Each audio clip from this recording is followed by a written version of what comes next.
Hey, everybody. My name is Michelle Crossley, and I'm here to talk to you all about grief and how we can work better to recognize symptoms of grief, as well as look at some additional considerations of grief and loss during COVID, especially when working with students.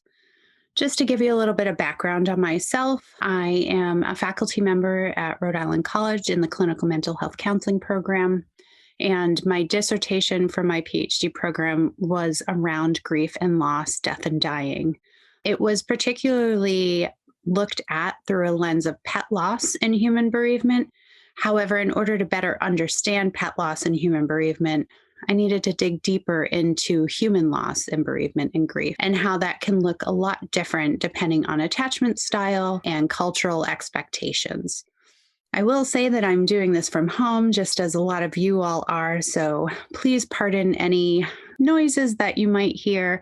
We're working best to reduce any distractions. As we get started, just wanted to review some of these learning objectives that were submitted. I want to, at the end of this program, for everybody to have a better sense about some grief responses and looking at them developmentally according to the age of the individual who is dealing with the grief and loss.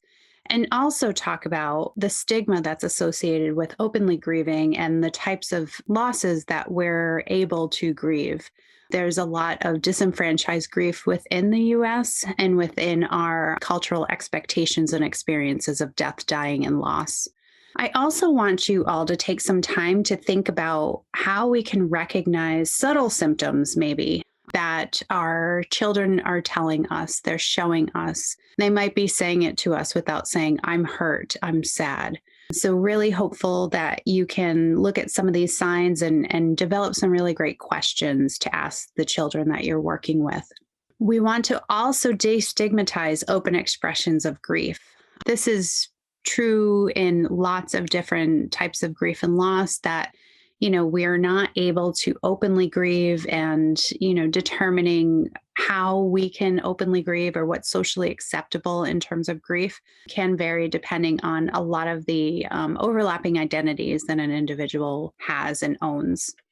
And then also provide you all with some strategies to talk about grief and loss, not just in the classroom, but also at home. And then also providing with some resources for you all, which I'll include as an attachment. So really looking at how do we develop steps that can better equip our students and our faculty and our staff and our guardians and our children in how to openly talk about this in a way that's embracing and empathetic and nurturing, so that we can continue to talk about grief and loss and help to destigmatize it in our culture. It's important that we first start with an overview of some terminology that is used interchangeably. Bereavement is a process. If I look at how all of these things are interconnected, bereavement is more so the process of adjusting to a loss. Grief is an emotional response, and that's earlier in the stages of bereavement, and no person grieves the same way. So it could also be later in bereavement. And then mourning are those actions or behaviors that we engage in that are culturally accepted customs and rituals after an important loss. There is a lot of stigma. I'm going to touch upon some stigma right now, that adults believe that children aren't capable of thinking deeply about issues of loss and death and dying. And they don't believe or make an assumption that children cannot understand spiritual questions around life and death. And I would challenge that as to, is this something that is talked about openly? Is it cultural practice to talk about life after death and how we move on after important losses? So I think that that's definitely culturally based. The other thought is that I think while we might live or our lived experience and our understanding of grief and loss and children in particular is that they don't understand, we need to think back to mass media. We need to think back to different movies and cartoons and storybooks. Children everywhere will be exposed to a much wider range of ideas around life and death than they would have been in the past. So while it's important that we understand, yes, we're trying to keep our children innocent and not have them exposed to as much grief, loss, and trauma in their everyday lives, that it's there, it's out there, it's in the news, it's in the storybooks, it's everywhere. And Irvin Yalom in 1980 noted a marked discrepancy between the importance of death to the child and the attention accorded death in child development scholarship. So this isn't something that is overly studied. We can make certain hypotheses about how a child will manage and resolve grief and of an important loss according to their development, their human growth and development and theories around that. But up until the 80s and really even more so now, it's not studied as deeply. We make certain assumptions and understandings and hypotheses based on what we know about human development in general, and we apply it to grief and loss. So next I want to talk a little bit about what can we grieve. It's almost this assumption that if it's not death, it's not something that I can actively grieve. And that's not true. There's no one way to grieve, and there's no one thing that we can grieve about. We can grieve the loss of an important sports team. I think that we see that more so socially acceptable than grieving the loss of a death or thinking about COVID times. So many of us have lost this sense of normalcy, and whatever normalcy looks like for us, as that is completely up to the person who's speaking from that truth. But we've also seen friendships, right? Relationships, thinking about the political climate as well. We can grieve the loss of a pet. We can grieve the loss of a routine. Our children might not want to be willing to admit it, but maybe they miss doing homework in the way that they used to, or maybe they miss doing worksheets and having to be on the computer all the time. So routines got messed up, school environments, all of those things. There was a loss. There was a sense of community, sense of belongingness. And now we had to turn everything to something more virtual. This is just one of the stigmas or myths about grief, is that we can only grieve the loss due to death. And even when we have loss due to death, there are still stigmas. There's no right or wrong way to grieve. However, we will make judgment on somebody that they're not getting over it soon enough, or well, that's just silly. You know that we'll be back to school anytime now. Why are you grieving this? Outside of the death of a loved one or a family member in our society, all other expressions of grief are not seen as justified. And that's what we call disenfranchised grief, meaning that you get a lot of those comments that are meaning to be empathetic and caring and concerning and considerate, but it just falls short. We see disenfranchised grief a lot when we're talking about pet loss. And that's obviously, like I shared, my dissertation is in pet loss. And I also volunteer for the Association for Pet Loss and Bereavement. And so we do a lot of work there on validating that type of loss. And it's a space really for individuals to go to so that they feel as though their experience is being validated as real and impactful and hard. But what happens when we have disenfranchised grief is it leaves so many individuals to not sharing what they're feeling, suffering in silence, so to speak, due to fear of being judged, or this idea that somebody's not going to understand, nobody can be empathetic to my needs. So I want us to think about, especially within what we're talking about, times of COVID, that we're looking at important losses. Okay. We're not necessarily always talking about death, though, as we know, we have lost so many individuals due to COVID. I think it's important to look at some of the developmental models or the stages and understanding grief. And so I'm going to go back to one of the first ones that was written about, that was processed, that was put together. And this is the Kubler-Ross model of grief.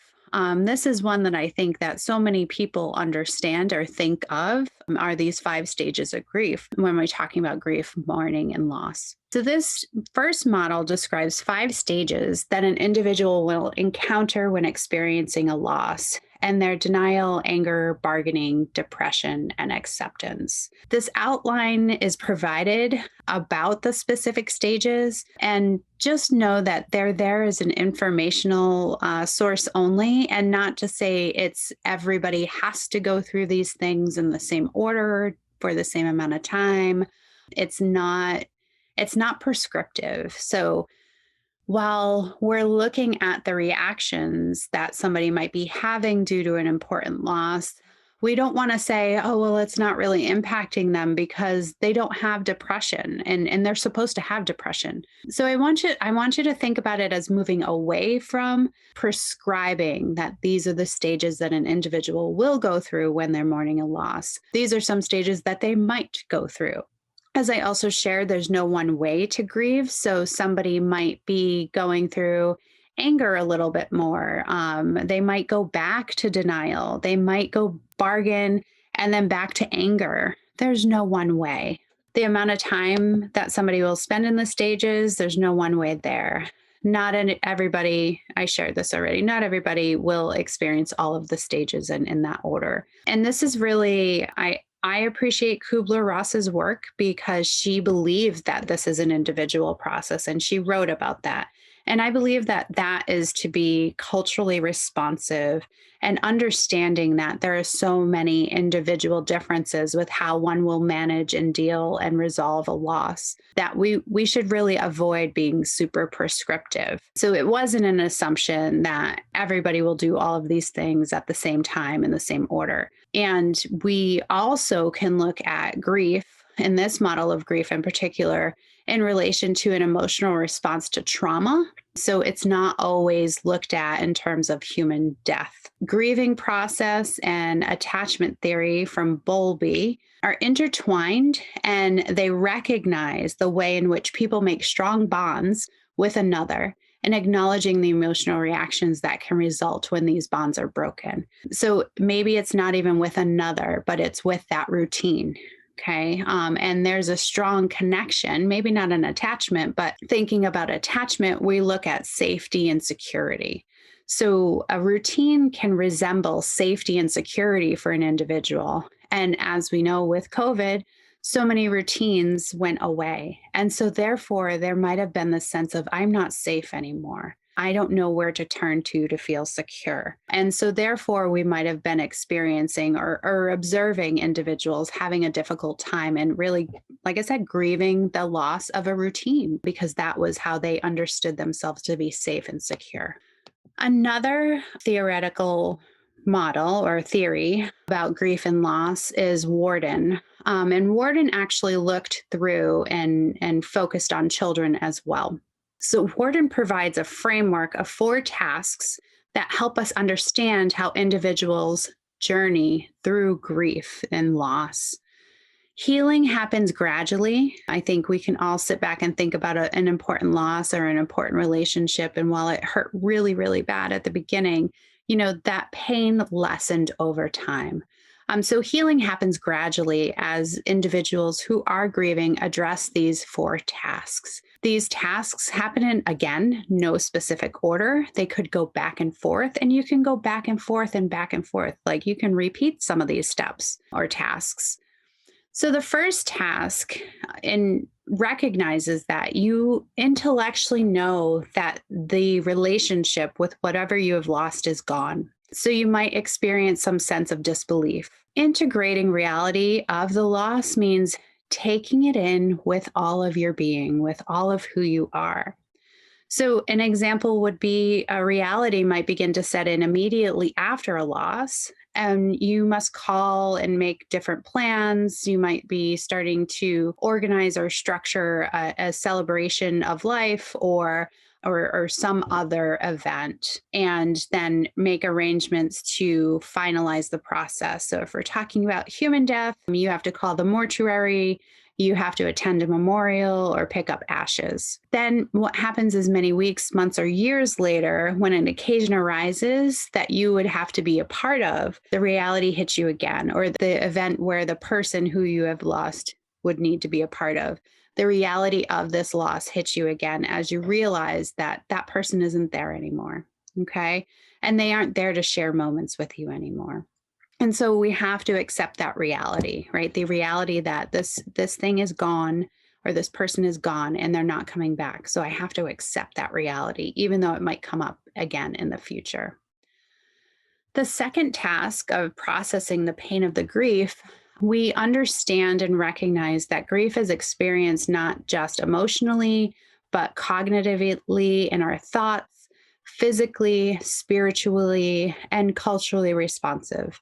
So people might tell somebody who is grieving, get over it, move on, be strong. In contrast, one of the aims of grief support groups is to encourage and facilitate safe expressions of these natural grief reactions. Okay, so processing with support. You might even think about staying away from those who might be disenfranchising your experiences. The third task, according to Warden, is to adjust, make certain adaptations to your world and your life, and just substitute the word deceased with whatever it is that's been lost. So external adjustments include taking on different responsibilities and learning new skills. And some internal adjustments are made to how you adapt, how you find yourself into this new identity. Spiritual adjustments occur as applicable for your life and your cultural background and identity. But those adjustments occur as an individual will grapple or ask questions about their belief system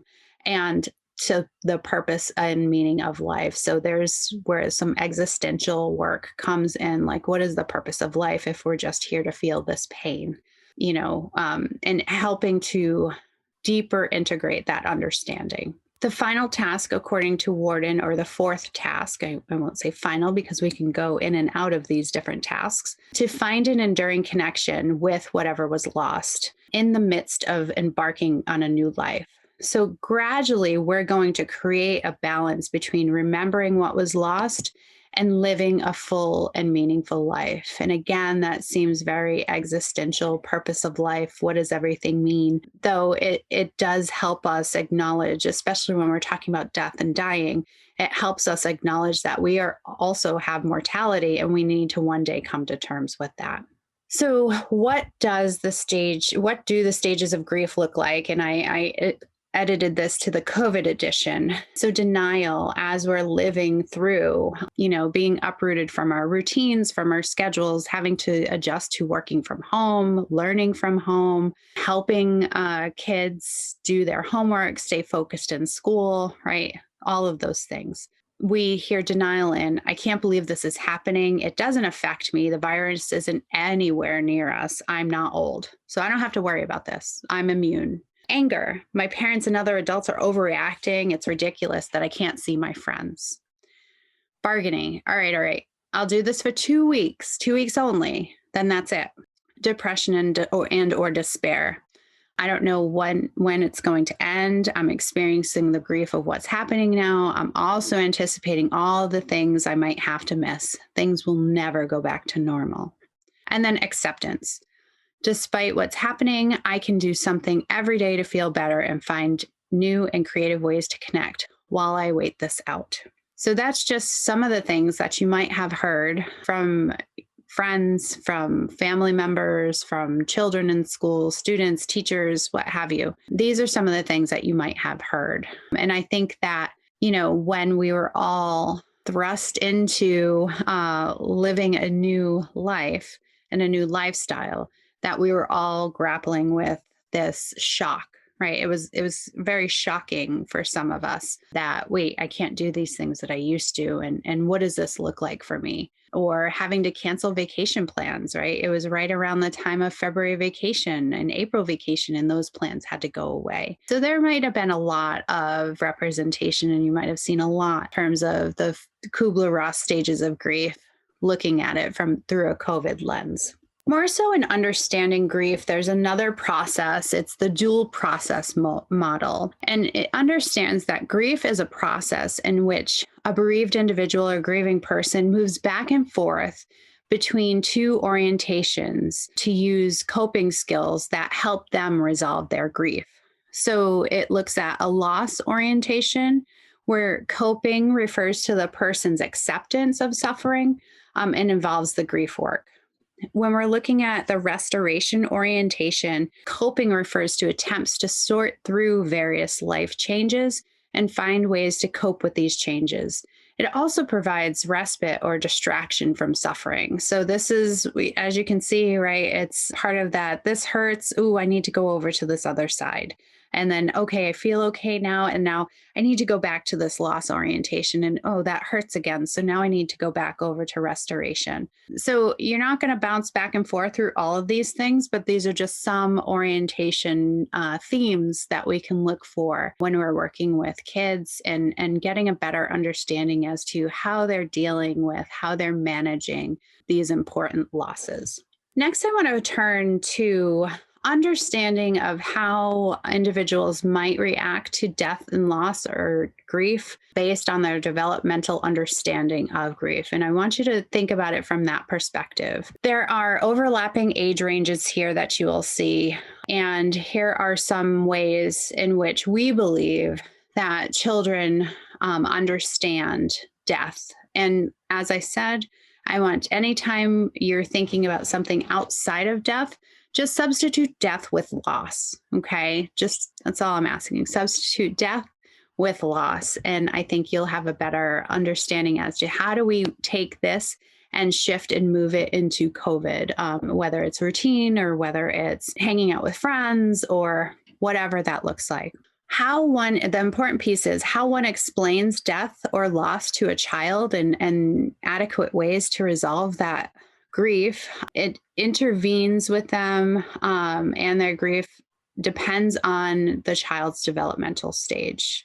If you're working with a 2-year-old, they don't understand that death is a final process. They might not understand what it means. And a lot of times I think as adults, we use these different metaphors or euphemisms. So they're just going to sleep and they're in a better place and things like that. Well, we're trying to help a kid not have to deal with the reality of life and death, that we're not really helping them understand that death is final. Okay. So the age and developmental stage might affect the nature of the child's emotional response to death or loss, their understanding of death or loss, and the ability to deal with death or loss. Children's immature cognitive development can also interfere with their understanding about irreversibility, universality, and the inevitability of death.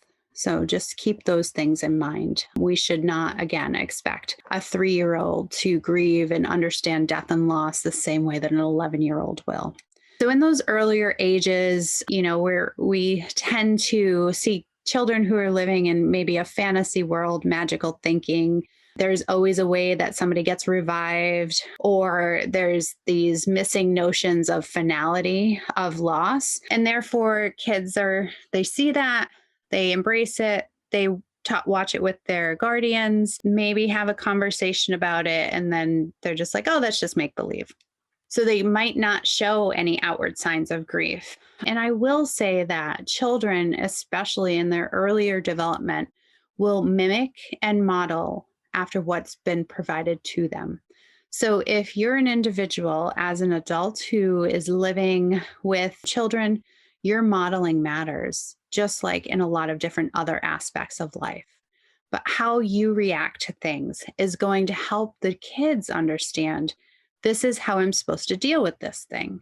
So if you avoid grieving and openly grieving, then your child might openly deny or disengage from grieving openly. If you act in an animated way, especially when we're talking about changes and shutdowns and stressors that we're experiencing, having this dual role of having to serve multiple roles while trying to get our own work done from home with plenty of distractions, then you're the kids that are around you, the children, the young people that are around you might also engage in that way and react in that way. So it's really important that we understand how we talk about loss and grief is providing a model experience for kids.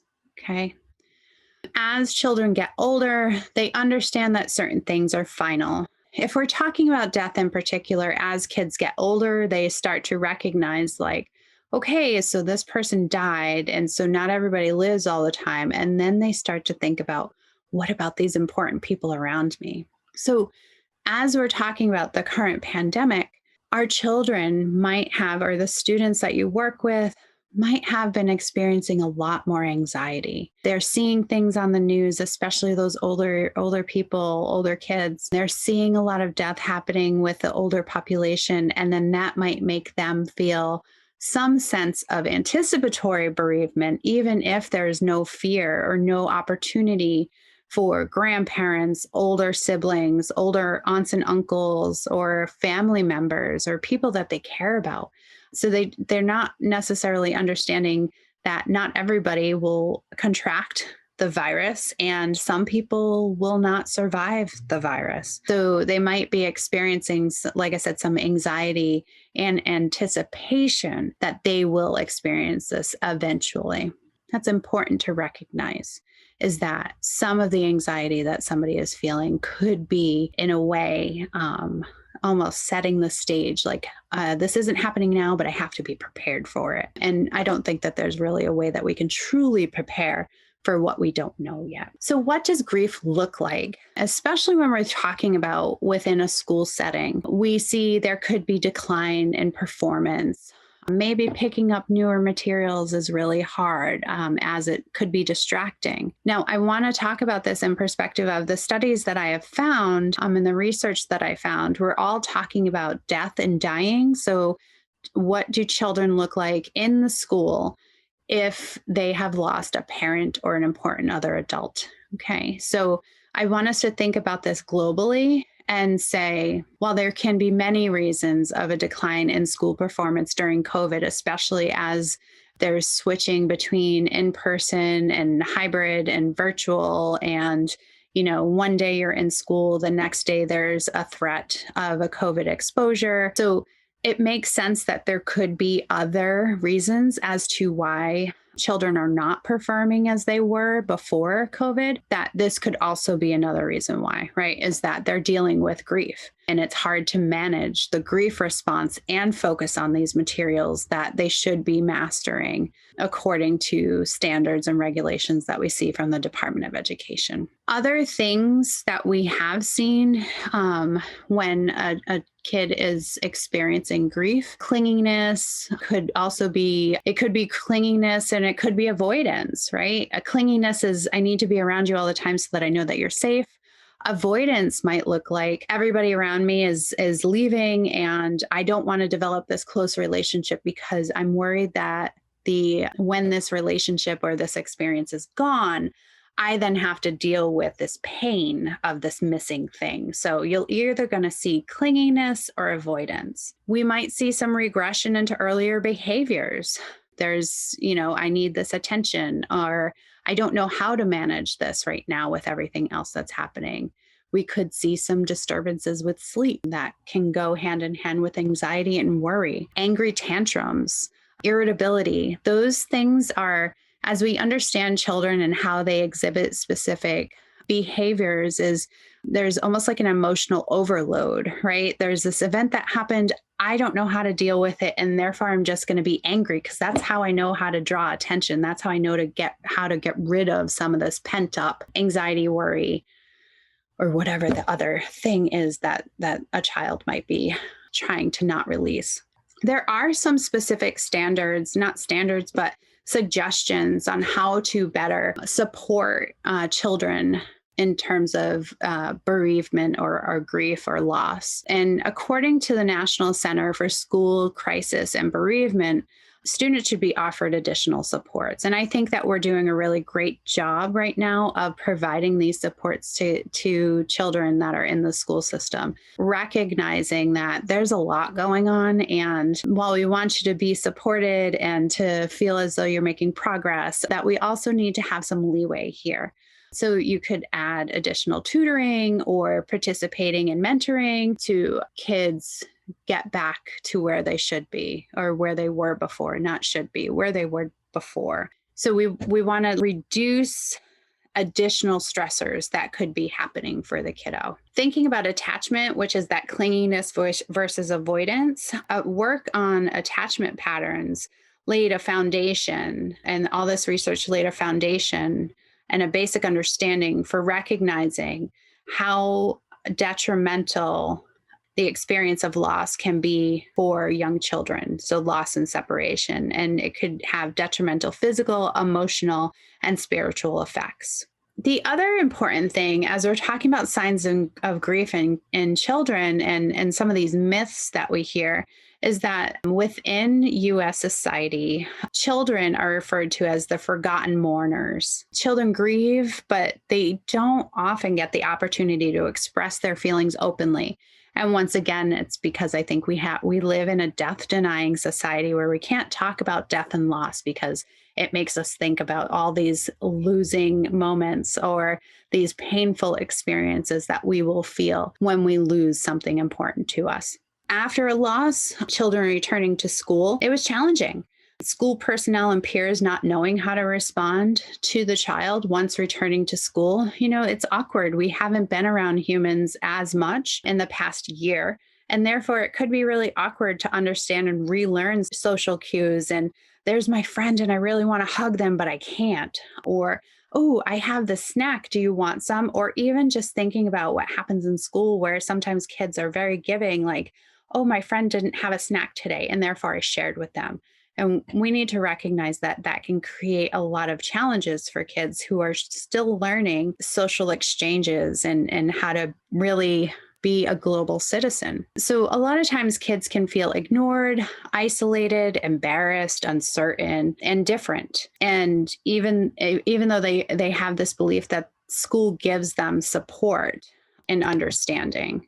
Studies have confirmed that adults who are unable to move through the tasks of grieving as children are at a significant risk for developing depression and anxiety. So it really is important that we take a moment to recognize these losses that children are experiencing and help them make sense of it and help them find adequate ways to express their grief and to cope with any loss that they're experiencing. I'm going to quickly review some myths about children's grief and just show you that they're myths and then realities. So we know that children grieve, right? They might be grieving their favorite candy, or they're eating their favorite thing and then it's all gone and ask for more and, oh, I'm sorry, we don't have any more. There might be a little bit of grief there.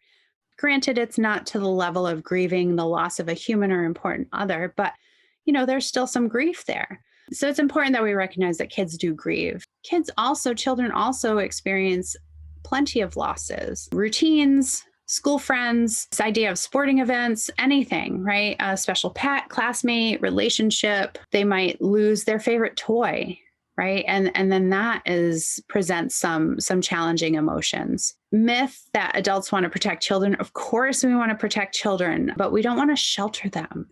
Right. And I think that we're not equipped. As I said, we don't talk enough about death, dying, and loss and grief. And therefore, we feel inadequately prepared to talk to kids about this, to talk to them about it in real terms, and to not make stories about they just went to sleep or they're just in this place and they'll always watch over us. Now, I recognize that doesn't take into account spirituality. So whatever your spiritual and cultural practices are and beliefs about death, dying, and the afterlife, I want to support you to continue to talk about those things. There's a myth that children recover quickly from grief. Well, we need to talk about it, right? As we said, We need to talk about it in order for them to recover and resolve their grief. We already talked about this. There's no orderly or predictable stage. No two people are going to grieve the same way over the same exact thing. Children who experience bereavement will grow up to be maladjusted adults. Quite the contrary. Children who have healthy relationships with discussing their emotions and how they're feeling and their experiences will end up being more adjusted adults because they can talk about things. And then children should not attend funerals. Obviously, you need to make that decision for your kids and for the important kids around you. But giving children an opportunity to participate or to not, to talk about it ahead of time, like, here's what you're going to see, here's how everything's going to go, and to help them understand that this is a choice that they can make and shouldn't feel guilty about. There's research that argues that very young children, even if they don't have the language or memory functions yet to articulate this, but they'll experience the death of someone close in a variety of physical and emotional ways. So they might not know how to talk about it or talk about what they're feeling or understand what they're feeling, but they're going to feel it. So during COVID, for each death, we need to recognize that approximately 9 family members are going to be affected. Okay, so this is specific to deaths related to COVID. And what we're seeing is that how somebody will respond can be looked at through the DSM or the Diagnostic Statistical Manual, and recognize that we have prolonged grief disorder and persistent complex bereavement disorder. And we need to understand that, as we shared, how close this person or figure or item was to you, whatever attachment you had to it, the closer the attachment, the different symptoms will come out. It is assumed that we've been experiencing collective grief and have been in mourning since quarantine has begun. And adolescents showed higher rates on outcomes compared to adults, except for intense grief reactions. So loneliness has been a common predictor across all different outcomes when research has been done on grief and loss according to COVID times. So loneliness, like I said, is a common predictor across all psychiatric outcomes in adolescents and adults. And the higher number of hours per day spent on social media and higher number of hours exposure to media about COVID predicted some depression symptoms and suicidal ideations or behaviors in adolescents. So it's hard because we're recognizing that everything is social media, everything is internet, right? Especially right now, they're going to school online. They're getting some of their news online. And while we want to recognize that screen time is not always the most amazing thing for kids, it's also a way for them to collaborate and connect with their peers in a way that keeps that connection while also keeping safe distance, right? So it's important that you talk to your kids about how much time they're spending on social media, what they're reading, have conversations about it, and try to be open, right? Try to be open. So it's important that we definitely take these things into consideration. And then, obviously there's been losses, other types of losses of jobs, connection with others. So we need to be mindful that while death, of course, is that main thing that we think about with grief and loss, especially during COVID, that there's other losses that happen as well. So what can we do here? As I suggested, or as I noted at the beginning, I'm going to provide some resources because I found some really wonderful webinars, not just for schools, but for parents, resources for mental health professionals who are working through grief and bereavement with kids, but some ideas around what can we do in the schools. Peer groups. I know we have a lot of times lunch buddy group, ways for you all to talk about topics to help support one another. It could be counseling if you have the time. Including family or important adults is also important, just in terms of problem solving. How do we manage this? Or it could be a combination of these things. The treatment and interventions for children who are experiencing serious emotional behavioral difficulties following a loss will be different from interventions offered to children who are coping more adequately. So we're going to have to really get a sense for how many symptoms are they exhibiting, how are they responding to the loss, and then make our decisions based on that. So doing some good analysis or assessment. Intervention activities are intended to help kids and help an individual by facilitating the various tasks of mourning. And that could be providing kids with and individuals with acceptable outlets for their feelings. How can they address their fears and concerns? Helping them to get answers to their questions and helping counter misconceptions about death. So you can do art activities, drawing, any type of creative art activity. You can do some writing, some narrative therapy, journaling, memory making, memory book making, storytelling, any types of games. Engaging in play therapy usually helps kids become more open to having a conversation. Because children only cope as effectively as adults around them, the best way to support grieving children is to work with those adults, okay? So not just having these discussions in class about death and loss. You could connect to books, to assignments, to movies, but also working with those important adults in the life of the child. So maybe even finding out what is culturally appropriate within your family. How do you all talk about death and dying? And then obviously educating others. Getting us to be more comfortable talking about these uncomfortable topics is a great start.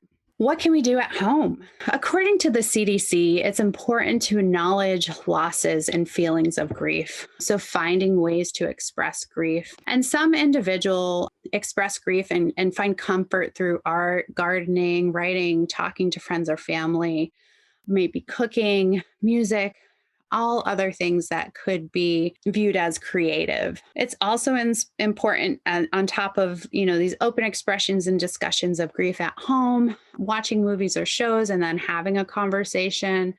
We could also consider developing new rituals and daily routines, more so to stay connected with loved ones and to replace those that have not been lost. And I want to use a different word besides replace. So sorry, you saw me get taken aback right there, but I want us to acknowledge that we shouldn't look to replace something, because then what happens is we have expectations of the former or of the item or person or thing that we've lost. We have these expectations. And when we replace something, we have this sense that it's going to be exactly the same. And that's just setting ourselves up for failure.